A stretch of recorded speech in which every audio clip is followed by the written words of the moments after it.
di Bintaro, ya. Dia peluk-peluk saya juga, ya. Kemudian, ini dia nih, tanggal 21 Maret, dia kirim fotonya dari Bali hanya pakai bra, hanya pakai BH. Ada roknya tapi bagian atas terbuka, ya.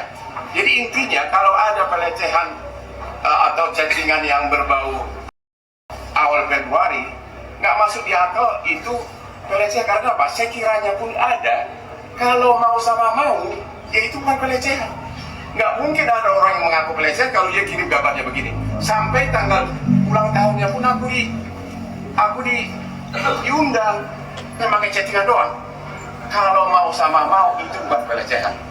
Tapi karena si Rasman sudah dendam sama saya gara-gara dia dicari, dikira saya ribut, di frame lah katanya. Ini pengakuan dari si Klimakim semua di sini. Saya dibujuk untuk mengaku dan juga si Klimakim mengaku sejak awal dituduh sebagai kuasa, si Rasman itu sudah bujuk-bujuk dia honor 500 juta gratis asal kau mau kawin dengan saya istri ke-8. Itulah si botak. Sehat bang? Ya, Siap. Sehat bang ya? sehat mau menjarain si botak. Siap bang. Wah hari ini emas nih bang warnanya bang. Biar si botak lihat betapa enaknya jadi pengacara sukses. Ya. Udah fit banget nih bang. Dari Singapura udah fit banget. Pulang dari Singapura. Fit. Ya. Gitu, hai botak. Itu yang punya uranium di lambung. Jangan bawa sertifikat busuk. Ya. Bawa sertifikat busuk.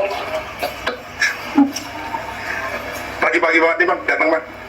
Mereka salah lawan. Wes. Kadang aku bilang kamu salah orang. Sudah nggak bisa praktek kan?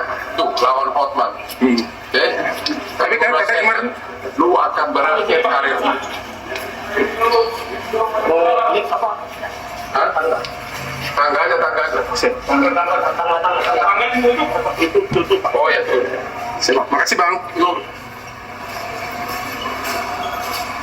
Aku bang. Biar bisa.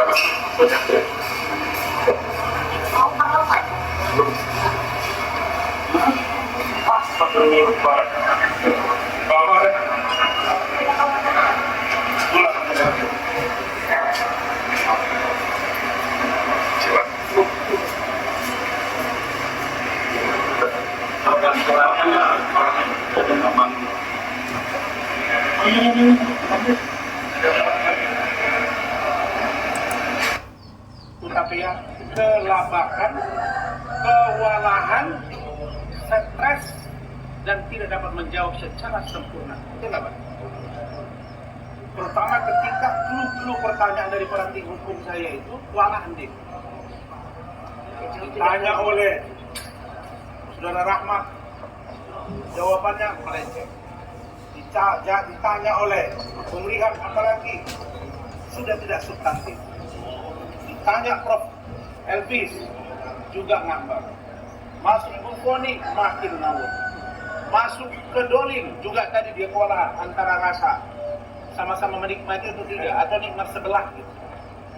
Kemudian Ibu Ida yang tahu cerita ketika di lantai 16 Barreskrim Mabes Polri ada mediasi. Di lantai 15 ada mediasi yang dihadiri oleh Saudara Hotman Paris. Itu kan mediasi, setahu saya Prof. Pak Rihat ya, Pak Lecu ya. Mediasi itu bagian dari SOP. Dan itu restoratif justice diharapkan sesuai dengan edaran Kapolri. Kejaksaan juga. Nah dia mengatakan itu tidak ada pertemuan itu. Itu dia disuruh datang, kemudian dia bilang, Hotman ini saya menolak. Nah kita tidak persoalkan itunya. Tapi dia mengatakan mencium Hotman Paris, mencium Iklim Hakim, memeluk Iklim Hakim. Dia tidak mengaku mencium bibirnya ya begitu ya. Tapi katanya dia memeluk minggu lalu. Kalau tadi katanya cuma begini aja untuk memanas-manasi saya. Bayangkan, kenapa dipanas-manasi saya? Emang kenapa saya? Nah, itu poin satu. Poin yang kedua, Hotman ketika ditanya tentang benar tidak ada perbuatan Anda dalam mobil, di apartemen, di klub, kemudian kasih duit, semua jawabnya lupa. Jadi dia kena penyakit lupa. Tapi kalau tentang saya, dia hafal detail, disiapkan dokumen. Dan dia tidak bisa jawab. Saya tidak lakukan, tapi seandainya pun itu ada dilakukan. Bagaimana maksudnya?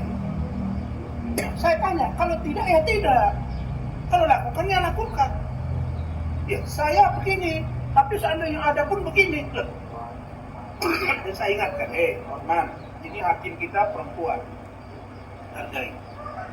Dan saya menunggu bertarung dengan Anda, karena Anda bilang Anda pengacara internasional. Saya tempur dengan Anda. Ini yang saya maksud dengan politik. Itu kata-kata. Nah, barangkali poin penting bahwa satu, kami akan melaporkan dia ke pihak yang berwajib karena memberi keterangan palsu. Ya Rahmat ya.